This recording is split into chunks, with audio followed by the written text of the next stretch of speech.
चाहत हुई तेरे नाम। जी फरीद साहब, आपकी सीवी मैंने देखी, आपका एक्सपीरियंस तो है। जी सर। बात यह है कि हमारी फैक्ट्री की प्रोडक्शन 1 माह बाद शुरू होगी और आपकी जरूरत भी हमें 1 माह बाद ही पड़ेगी। ठीक है सर, मुझे कोई जल्दी नहीं है। अगर आप मुझे अपॉइंट करते हैं तो मैं 1 माह बाद ज्वाइन कर लूंगा आपको। आप वैसे हमारी रिक्वायरमेंट पे पूरा उतरते हैं, लेकिन अभी क्योंकि इंटरव्यू चल रहे हैं, मैं आपको 1 आध दिन में कॉल करके बता दूंगा। ठीक है सर, फिर मैं आपकी कॉल का वेट करूंगा। Thank you. Thank you.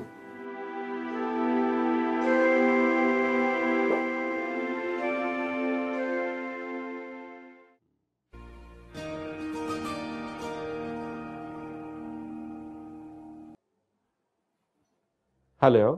अस्सलाम वालेकुम शकील साहब। वालेकुम अस्सलाम हैदर साहब, काफी दिनों बाद याद आई। जी, बात ही कुछ ऐसी थी, आपसे बात करना जरूरी थी। आप जरूर जरूर, खैरियत तो है ना? हाँ, यहाँ तो सब खैरियत है। आपकी तरफ सब ठीक चल रहा है? मैं कुछ समझा नहीं हैदर साहब, आप कहना क्या चाह रहे हैं? मैंने अखबार में जनरल मैनेजर की पोस्ट के लिए ऐड दिया था। अच्छा अच्छा, तो फिर मिला कोई? जी जी, इस पोस्ट के लिए आपके दामाद आए थे मेरे पास। ओह आई सी। तो क्या आप जानते थे मेरा दामाद है, या फिर उसने मेरा नाम लेकर अपना तारुफ करवाया? जी नहीं, उन्होंने अपना तारुफ आपके हवाले से नहीं करवाया था। इनफैक्ट उन्होंने जिक्र भी नहीं किया, बल्कि उनको मैंने बताया नहीं मैं आपको जानता हूँ। तो शकील साहब, क्या मैं उनको रखूं या ना रखूं? देखिए हैदर साहब, फैमिली में छोटी मोटी बातें तो होती रहती है, और जहां तक उसे जॉब पे रखने का ताल्लुक है तो इट्स योर डिसीजन। इसके बारे में मैं कुछ नहीं कह सकता। चलें, ठीक है, ओके, अल्लाह हाफ़िज़।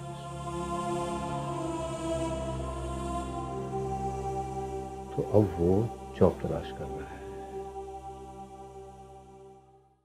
मैम, जिस एजेंसी को आपने कॉल करने के लिए कहा था, हमने लास्ट ईयर भी उसी एजेंसी के साथ काम किया था। जी मुझे याद है, लास्ट ईयर उनकी मॉडल कुछ खास नहीं थी। जी मैम, उन्होंने कुछ न्यू मॉडल्स की पिक्चर्स भेजी। जी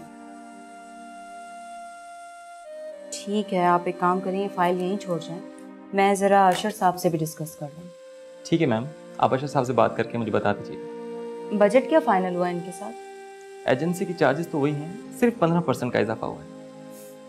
15% को आप कम कह रहे हैं।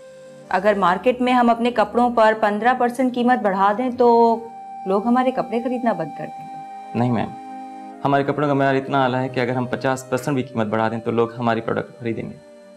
आप जा सकते हैं।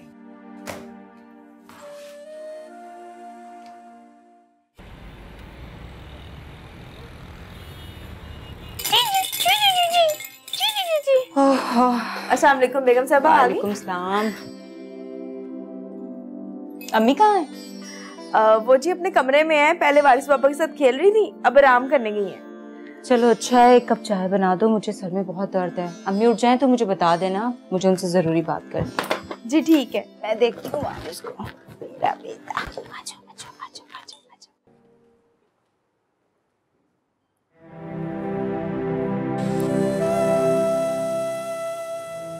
क्या बात है रमशा बेटा, इतनी उदास क्यों?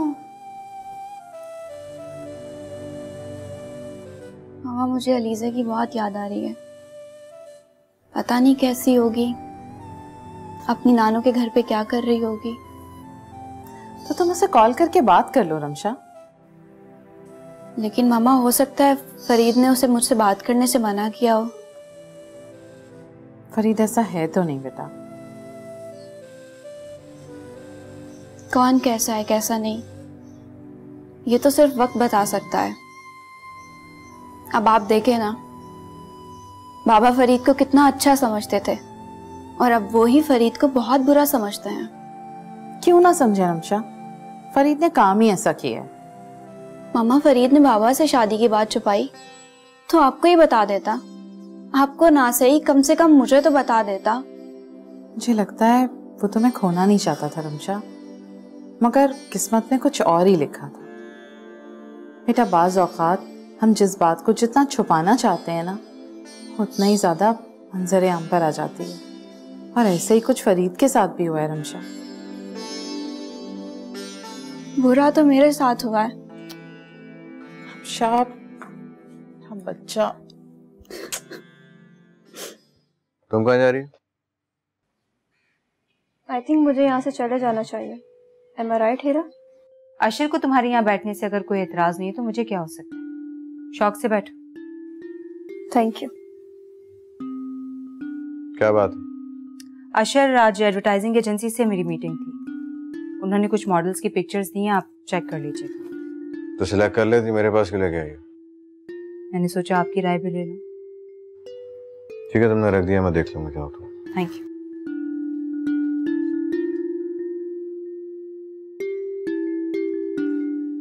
फाइल दिखाना।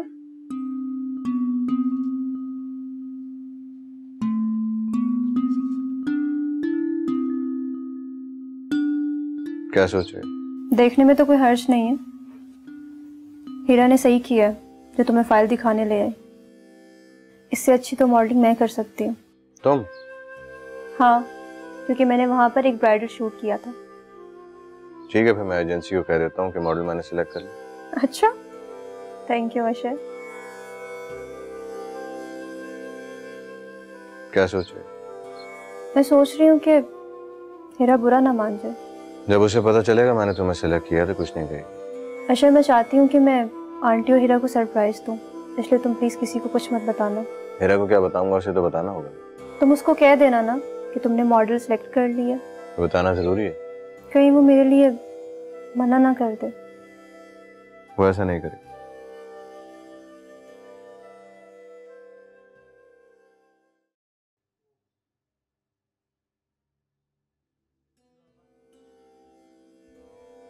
हीरा, अब आओ बेटा, बैठो ही। जी अम्मी। एक बात बताओ, अशर से तुम्हारी ये बातचीत तो होती है ना? वो तुमसे बात तो करता है?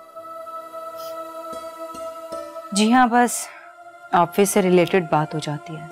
एक बात बताऊं बेटा, देखो मियाँ बीवी के दरमियान बातचीत जरूर होनी चाहिए, चाहे कुछ भी हो, तर्क ताल्लुक नहीं होना चाहिए। जी अम्मी, लेकिन अगर इस ताल्लुक के दरमियान कोई तीसरा ताल्लुक आ जाए तो यही तर्क ताल्लुक की वजह बन जाती है। ये ताल्लुक तो सिर्फ औलाद की वजह से ही कायम रहता है। बेटा, जब औलाद हो जाती है ना तो मर्द फिर कहीं नहीं जाता, और अगर बिलफर्ज कहीं चला भी जाए तो वापस लौट के जरूर आता है। पता नहीं वो दिन कब आएगा, आएगा भी या नहीं, पता नहीं कब। अशर अपनी औलाद के साथ साथ मुझे भी अपनी जिंदगी का हिस्सा समझेंगे। क्यों नहीं आएगा बेटा? जो लोग अल्लाह पे भरोसा करते हैं ना, अल्लाह उनकी मदद जरूर करता है, चाहे कोई कितना ही उसके साथ बुरा क्यों न कर ले। एक अल्लाह पर ही तो भरोसा है मुझे, वरना कब के टूट चुके होते। नहीं बेटा, ना उम्मीदी गुनाह है, उम्मीद पे दुनिया कायम है बेटा। अशर कहीं नहीं जाएगा, वो तुम्हारा है, तुम्हारा ही रहेगा।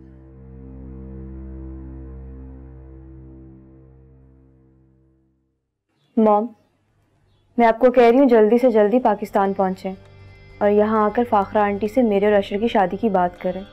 सोनिया, मैंने तुम्हें कितनी बार मना किया है, ये ठीक नहीं है। उसकी बीवी और बच्चा है और तुम उससे शादी की बात कर रही हो। मामा, मुझे इससे कोई फर्क नहीं पड़ता, मुझे सिर्फ अशर से मतलब है। और अगर अशर यूएसए में होता तो मैं कब की शादी कर चुकी होती। और वैसे भी पाकिस्तान में अपनी पसंद की शादी करना इतना आसान नहीं है, और मैं फाखरा आंटी से बात नहीं कर सकती। तुम्हें पता नहीं कि जब अशर ने जोया से मर्जी से शादी की थी तो जोया का क्या हाल किया था फाखरा ने, कि अशर उससे मोहब्बत करता था और तुम तो एक तरफा मोहब्बत कर रही हो। मॉम, ये आप कैसी बातें कर रही हैं? अशर भी मुझसे मोहब्बत करता है और उसने तो अब जोया का जिक्र करना भी छोड़ दिया। तो तुमसे अशर ने इजहार किया है? मॉम, ये बात मुझे मेरे दिल ने की है कि अगर मैं अब शादी करूंगी तो सिर्फ अशर से ही। तो इसका मतलब है कि तुम नहीं मानोगी? जी बिल्कुल नहीं। आपको ये बात अच्छे से पता है कि मैं जिस चीज़ को हासिल करना चाहूँ मैं उसको हासिल करके रहती हूँ, उसके लिए मुझे चाहे कोई भी तरीका इख्तियार करना पड़े। ठीक है, मैं फाखरा से बात करूँगी। Thank you mom. ओके बेटा, टेक केयर, बाय।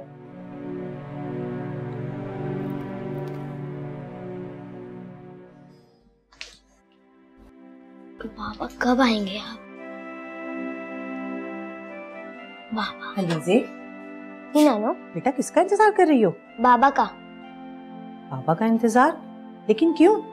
मुझे बाबा के साथ रमेशा आंटी के घर जाना है। इधर आओ मेरे पास। जी बोले। बेटा पापा तुम्हें रमेशा आंटी के पास नहीं ले जाएंगे। मगर क्यों? जब मेरा दिल करता है उनके पास जाने का तो बाबा मुझे लेकर ही नहीं जाते, और जब मेरा दिल नहीं करता तो मुझे जबरदस्ती लेकर चले जाते हैं। क्या उन दोनों के बीच में लड़ाई हुई है? हाँ, ऐसे ही समझ लो। मगर क्यों? रमेशा आंटी तो बहुत अच्छी हैं। लेकिन बेटा पहले तो वो लड़ती थी ना। हाँ, पहले उन दोनों की लड़ाई होती थी, मगर अब वो मुझसे बहुत प्यार करती हैं। तो तुम वहाँ बहुत खुश रहती हो? जी, मुझे वहाँ बहुत मजा आता है। जब भी तुम्हें अपनी नानू की याद नहीं आती? नहीं नानू, ऐसी बात नहीं है। जैसे ही मेरे पेपर खत्म हुए वैसे ही तो मैं आपके घर आ गई। मेरी अच्छी बेटी सबसे बहुत प्यार करती है। नानू, मुझे बाबा ले तो जाएंगे ना रमेशा आंटी के घर? देखो बेटा, तुम बाबा के आते ही उनसे कुछ मत कहना, ऐसा ना हो तुम पे गुस्सा करने लगे। ठीक है, मैं बाबा के आते ही कुछ बात नहीं करूंगी उनसे, लेकिन थोड़ी देर के बाद तो बात कर सकती हूँ ना? कर लेना, जरूर कर लेना। लेकिन बाबा आते ना बहुत थके हुए होते हैं, और ऐसा ना हो कि तुम ये बात करो गुस्सा करने लगे। आराम से बात करना बाबा से, ठीक है? सबाज, आपको पता है फरीद जॉब ढूंढता फिर रहा है? आपको कैसे पता चला? वो मेरे एक दोस्त हैं जुबैर साहब, उन्होंने मुझे फोन करके बताया। फिर आपने क्या कहा? मैंने कहा ठीक है मिस्टर जुबैर, जैसी आपकी मर्जी। लेकिन सबाज, हमारे लिए कितनी इंसल्टिंग की बात है कि हमारा दामाद किसी और के ऑफिस में जॉब करे। इसका मतलब है कि आप अभी भी ये मानते हैं कि फरीद हमारा दामाद है? देखो सबाज, जब तक फरीद पेपर्स पे साइन नहीं करता तब तक तो हमारा दामाद है ना। शकील, मुझे लगता है कि आपका फैसला गलत है। हमें रमशा की मर्जी के बगैर कोई भी ऐसा कदम नहीं उठाना चाहिए। कम ऑन सबाज, रमशा भी बच्ची है, ना समझ है। क्या गलत है क्या सही है उसकी समझ में नहीं आ रहा है। शकील, ये भी तो देखें कि फरीद पलटकर हमारे पास नहीं आया। अब उसे अपना गुजारा करने के लिए कहीं जॉब तो करनी है ना। ये तो और भी अच्छा है, ताकि उसे पता चले कि यहाँ वो कितनी आरामदेह जिंदगी गुजार रहा था।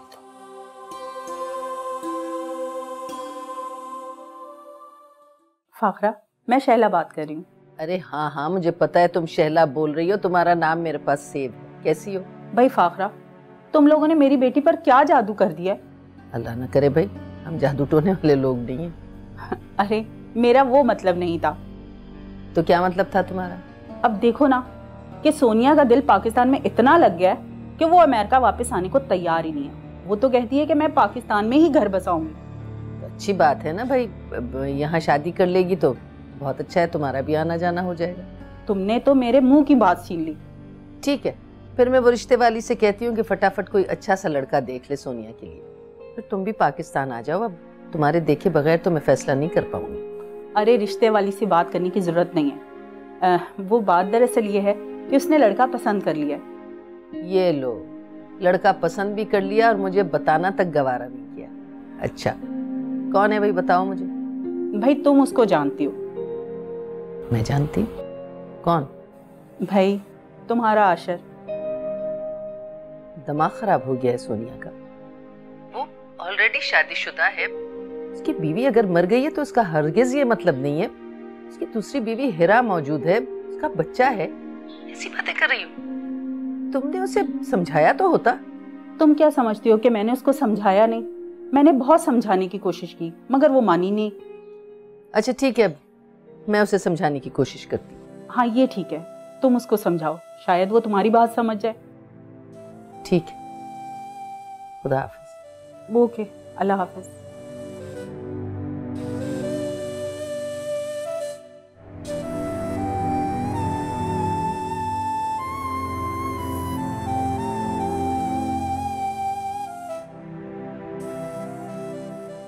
मुझे सोनिया से बात करनी पड़ेगी। अभी बात करती हूँ।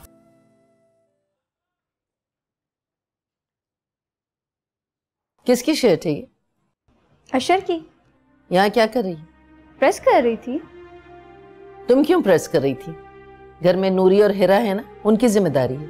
तो इसमें हर्जी क्या अगर मैंने कर ली तो? आओ यहाँ बैठो, तुमसे जरूरी बात करनी।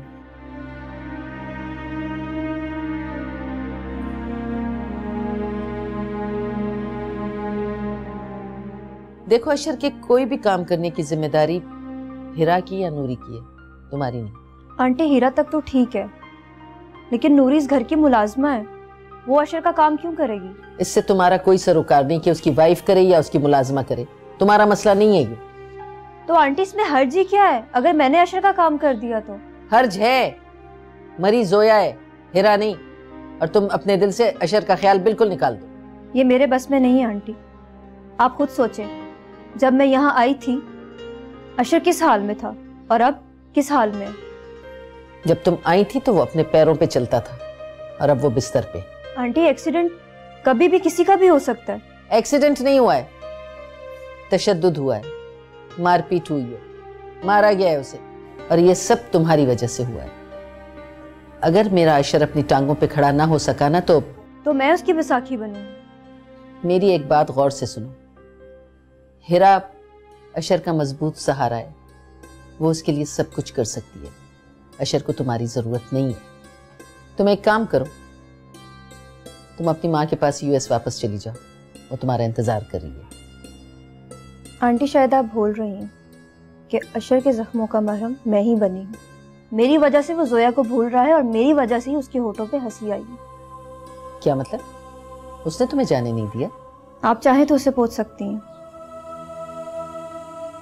ठीक है, जब तक वो चाहे तुम यहाँ रुक सकती हो, लेकिन अशर की बीवी बनने का ख्याल अपने दिल से निकाल दो। आंटी आप मेरी एक बात सुने। कहो। अशर को अपने दिल से निकालना मेरे लिए मुमकिन नहीं है, लेकिन अगर आप चाहती हैं तो आप अशर को बोले कि मुझे इस घर से निकाल दें। इतने कमजोर लोग नहीं हैं, तुम जब तक चाहो यहाँ रह सको। ठीक है, फिर जाके मैं अशर को कह देती हूँ कि आप चाहती हैं कि मैं इस घर से चली जाऊँ। हो सकता है वो आपकी ही बात से एग्री हो जाए। उसे कुछ कहने की जरूरत नहीं है। क्यों नहीं कर सकती मैं? वो पहले ही मुझे जोया की मौत का जिम्मेदार समझता है, कहीं ऐसा ना हो कि मुझसे नफरत ही करने लगे। तो ठीक है, फिर आप मुझे अपनी बहू बना लें। मेरी बहू हिरा है बस। जब जोया आपके कहने पे अपनी सौतन ला सकती है तो हिरा को मेरे और अशर की शादी से क्या प्रॉब्लम है? जोया की मजबूरी थी, उसकी औलाद नहीं थी। हिरा के साथ ऐसा कोई मसला नहीं है। आंटी आप इस बात से बेफिक्र रहें, वारिस आपका पोता है और हमेशा रहेगा।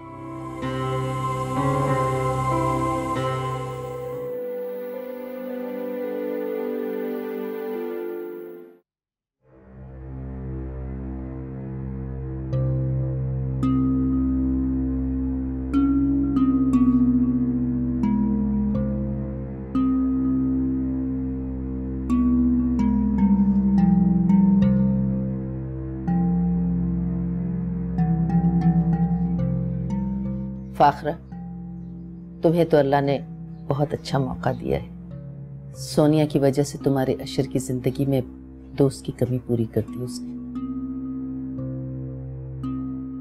जोया ना सही, सोनिया ही सही। ये भी तो सच है कि तुम्हारा बेटा अशर उसी की वजह से नॉर्मल हुआ है। अगर अशर की खुशियां सोनिया से वाबस्ता हो गई हैं तो तुम्हें उन दोनों की शादी कर देनी चाहिए। लेकिन हिरा का क्या होगा? हिरा का क्या है? वो तो अशर की खुशी में खुश है। तुम हिरा को राजी कर सकती।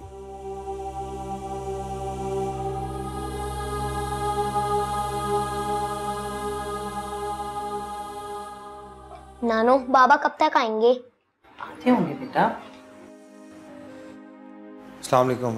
वालेकुम अस्सलाम। क्या हुआ बेटा, नौकरी मिली है? अभी कहाँ माँ, आज इंटरव्यू दिया, इंशाल्लाह हो जाएगा। बाबा मैं आपके लिए पानी लाऊं? जी बेटा। फरीद बेटा, तुम कितने खुशनसीब हो ना कि अल्लाह ने तुम्हें बेटी जैसी नेमत दी है। आप ठीक कह रही हैं माँ, बेटियां तो रहमत होती हैं, बल्कि जैसे जैसे अलीज़े बड़ी होती जा रही है बहुत ख्याल रखती है मेरा। अच्छा तुम बैठो, मैं तुम्हारे लिए खाना लाती हूँ। जी।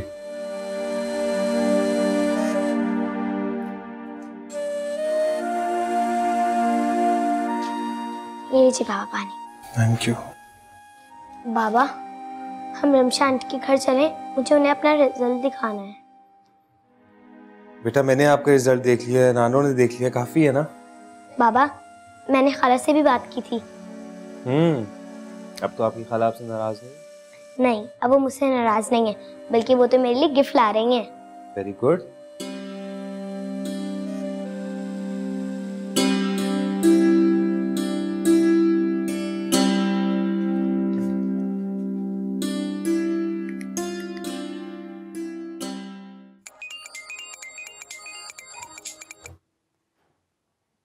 हेलो। हेलो रमशा आंटी, मैं अलीज़े बोल रही हूँ। कैसी हो अलीज़े आप? मैं बिल्कुल ठीक हूँ, आप कैसी हैं? जी मैं भी ठीक हूँ अलीज़े। आपको पता है मेरा रिजल्ट आ गया और मैं फर्स्ट आई हूँ। Oh wow, really good. मैंने बाबा को बोला था कि मैं आपको रिजल्ट दिखाऊं, लेकिन बाबा मुझे आपके पास लेकर ही नहीं आ रहे। आपने अपने बाबा से कहा था कि आपको मुझसे मिलना है? जी, मैंने उनको कहा था, लेकिन उन्होंने मना कर दिया। आप हमारे घर आ जाए ना। अलीज़े मैं आपसे मिलने नहीं आ सकती। मगर क्यों? क्या आपकी बाबा से लड़ाई हुई है? ऐसा ही समझ लें आप। ओहो, आप लोग मुझे पहले बताते, मैं आप दोनों की दोस्ती करा देती। अलीज़े आपके बाबा की और मेरी दोस्ती नहीं हो सकती। क्यों नहीं हो सकती? आने दे बाबा को, मैं बात करती हूँ। बस नहीं हो सकती। रिमशा बीबी, साहब बुला रहे हैं आपको खाने पर। मुझे भूख नहीं है। जी अच्छा, मैं कहती हूँ।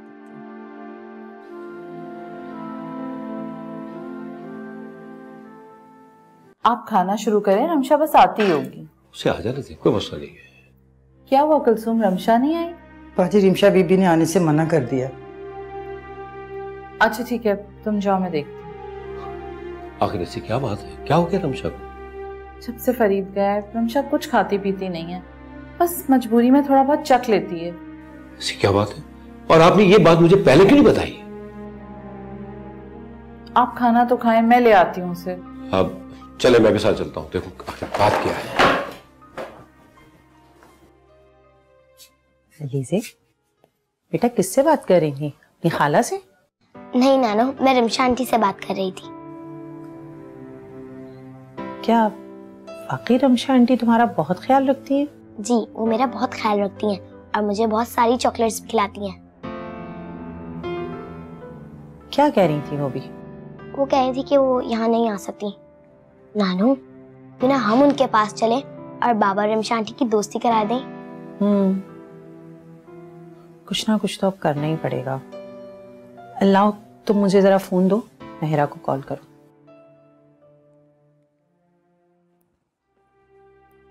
रमशा, चलो चलकर खाना खा लो बेटा। मामा मुझे भूख नहीं है, प्लीज जब लगेगी मैं खा लूंगी। ये क्या बात हुई भला? बेटा खाना तो तुम्हें हमारे साथ खाना हो। बाबा आप कब तक मेरे लिए इस तरह परेशान होते रहेंगे?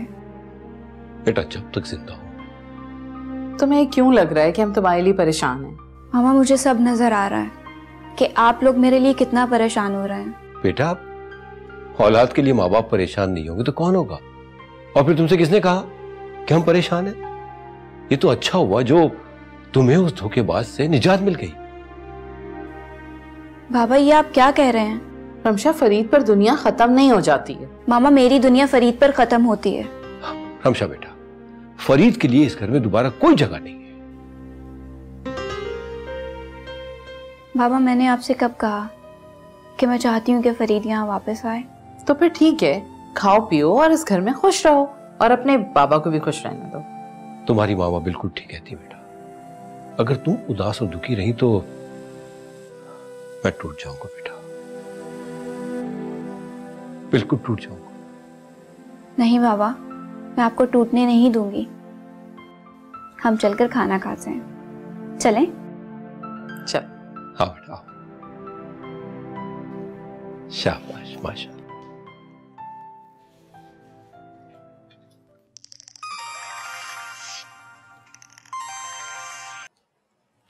अस्सलाम वालेकुम मम्मी। हाँ हेलो हिरा बेटा, कैसी हो? मैं ठीक हूँ अम्मी, आप कैसी हैं? सब खैरियत है? हाँ सब ठीक है, बस एक छोटी सी प्रॉब्लम है। क्या हुआ अम्मी? अब मैं फोन पे क्या बताऊं, तुम घर आओगी तो फिर मैं बात करती हूँ ना। ऐसी क्या बात है जो आप फोन पे नहीं कर सकते? बस बेटा, तो मैं रमशा और फरीद के मसले की वजह से बहुत परेशान हूँ। अम्मी, उन दोनों का मसला है, आप क्यों परेशान हो रही हैं? क्यों परेशान क्यों ना हूँ बेटा? जब तुम्हारा मसला हुआ था तो ये फरीद ही था ना जिसने अशर की जाके सारी गलतफहमी दूर की थी। तो अब तुम्हारा फर्ज है कि तुम ये फरीद का एहसान उतार दो। बेटा, मैं और तुम मिलके चलते हैं ना, रमशा को समझाते हैं जाकर। नहीं अम्मी, मैं वहां नहीं जाऊंगी। रिमशा बहुत बदतमीज लड़की है, और दूसरी बात यह है कि मैं ऑफिस के कामों में बहुत बिजी हूँ। अच्छा, तुम मुझे बस ये बताओ कि तुम घर कब आ रही हो? इरादा तो था आ जाने का, लेकिन टाइम ही नहीं मिला। मुझे अलीज़े के लिए गिफ्ट भी तो लेना है। नानू, मुझे भी खाला से बात कराए ना।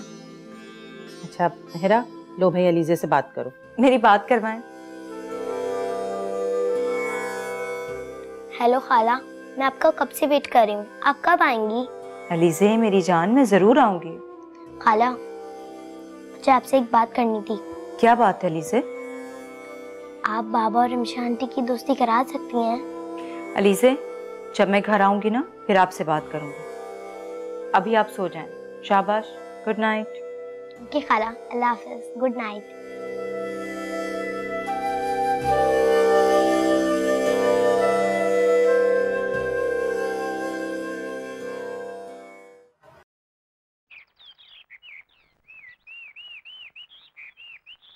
मैम, ये देखिए, हमारे कमर्शियल मैगजीन में छप गए हैं।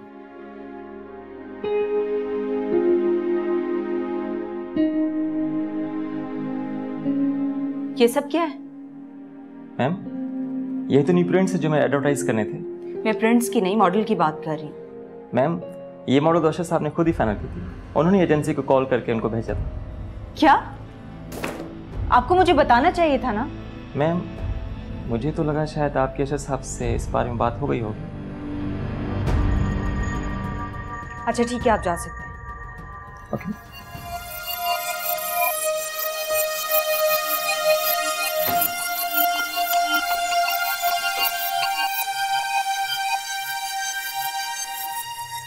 हेलो, हाँ हिरा बोलो। बर्दाश्त की भी हद होती है अम्मी। अशर क्यों मेरे सब्र का इम्तिहान ले रहे हैं? क्या हो गया, तुम इतने गुस्से में क्यों हो? कोई एक बात हो तो बताऊं ना आपको। यहाँ तो मसाइल का पहाड़ बनता जा रहा है। क्या हुआ, ऑफिस में कोई बात हो गई? ऑफिस में कोई बात नहीं, लेकिन घर की बातें अब ऑफिस तक पहुँचने लगी हैं। भाई मैं समझ नहीं पा रही कि तुम्हारे गुस्से की आखिर वजह क्या है। अम्मी, मैंने मैगजीन शूट के लिए कुछ मॉडल्स की पिक्चर्स दी थी अशर को, लेकिन आप जानती हैं उन्होंने किसको सिलेक्ट किया है? अब तुम बताओगी तो पता चलेगा ना, कौन है मॉडल? सोनिया को। घर के मामलात में दखलंदाजी देते देते अब वो ऑफिस में भी इंटरफेयर करने लगी है। ओह अच्छा, अब मैं समझी। खैर हिरा, तुम अपना खून मत जलाओ, अब तो जो होना था वो हो गया। अच्छा ठीक है, अशर को आज हॉस्पिटल लेकर जाना, मैं ऑफिस से जल्दी आ जाऊंगी। वो तो सोनिया उसे लेके हॉस्पिटल चली गई है। क्या? वो आखिर होती कौन है अशर को हॉस्पिटल लेके जाने वाली? आपने रोका नहीं? क्या सारी जिम्मेदारियां तुम अपने सर लोगी? चली गई तो क्या फर्क पड़ता है? क्या? ये क्या कह रही हैं आप? अशर की सारी जिम्मेदारियां मैं पूरी कर रही हूं ऑफिस में रहकर, और बीवी होने के नाते मेरी सारी जिम्मेदारियां कोई और पूरी कर रहा है। अच्छा ठीक है, अशर को आ जाने दो, मैं उससे बात करूंगी कि वो अपनी जिम्मेदारियां भी निभाए। ठीक है, अब खुश हो?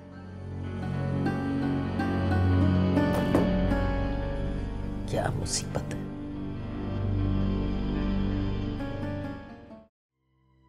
समझ में नहीं आ रहा है कि शकील साहब और फरीद साहब के दरमियान क्या इख्तलाफात हो गए हैं। फरीद साहब के ऑफिस ना आने की वजह से प्रॉब्लम्स काफ़ी बढ़ गई हैं। वो होते थे तो बहुत सारे मैटर्स हाथ के हाथ सॉल्व हो जाते थे। कोरंगी से भी फ़ोन आया था। शकील साहब ने जो फैक्ट्री इनके नाम की थी वो वहाँ भी नहीं आ रहे। मुझे शकील साहब से बात करनी होगी, लेकिन एक बार इन्होंने मुझे फरीद साहब की बात करने से मना कर दिया था, कहीं वो फिर गुस्सा ना करें। लेकिन मुझे बात तो करनी पड़ेगी, वरना कंपनी का काफ़ी नुकसान हो जाएगा और ये होना नहीं चाहिए।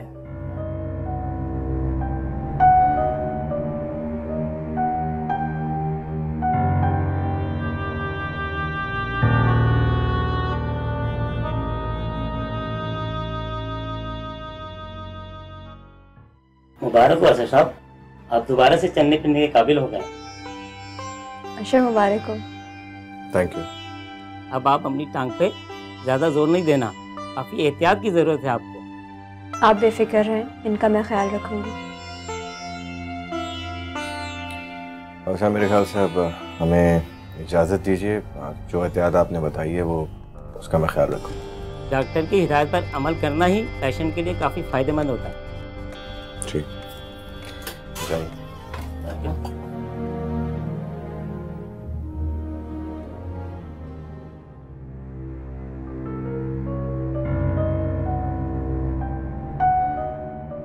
यस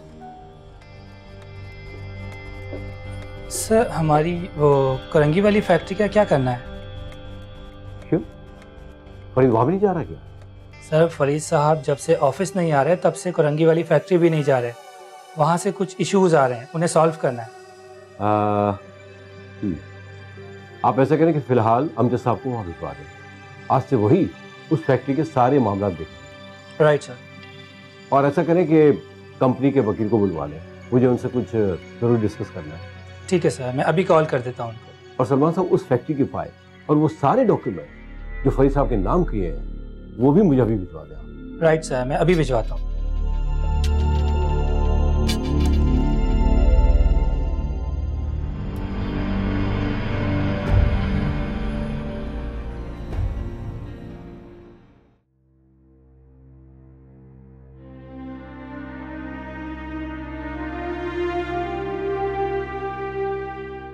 आंटी देखें अशर को। अरे माशाल्लाह माशाल्लाह, मेरा बेटा तो अपने पैरों पे चल के आया है। नूरी, नूरी, नूरी जी बेटा, वो मेरे बैग में से थोड़े से चेंज पैसे लेके आओ और आओ जल्दी यहाँ। आई। अरे बहुत अच्छे भाई। ये ले बेगम साहब। अच्छा, एक काम करो, ये पैसे किसी फकीर को दे दो। जी, मैं गुलखान को दे देती हूँ। ये गुलखान फकीर कब से हो गया? वो मेरा मतलब ये है कि मैं गुलखान को दे देती हूँ, वो किसी फकीर को दे देगा। चलो ठीक है, दे दो से। ये बताओ, डॉक्टर ने रिपोर्ट वगैरह तो सब क्लियर कर दी ना? खाने पीने के लिए क्या बताया? मामा, मेरा पेट खराब नहीं है, डॉक्टर खाने पीने में एहतियात बताया। आंटी जो चीजें होंगी आप मुझे बता दीजिएगा, मैं अशर को हेल्दी फूड बना के खिला दूंगी। अच्छा, तुम्हें खाना वाना पकाना आता है? जो भी होगा आप मुझे बता दीजिएगा, मैं नूरी को कहूँगी बना देगी। बस यही तो मसला है अपने मुल्क से बाहर रहने वाले बच्चों का। हमारे यहाँ सबसे पहले बच्चियों को खाना पकाना सिखाया जाता है, ताकि जब वो अपने घर में जाएं तो अपने ससुराल वालों को अच्छे अच्छे खाने बना के खिलाएं। वही तुम लोगों को नहीं आता। आंटी, अब मैं अशर को ऊपर ले जाऊं?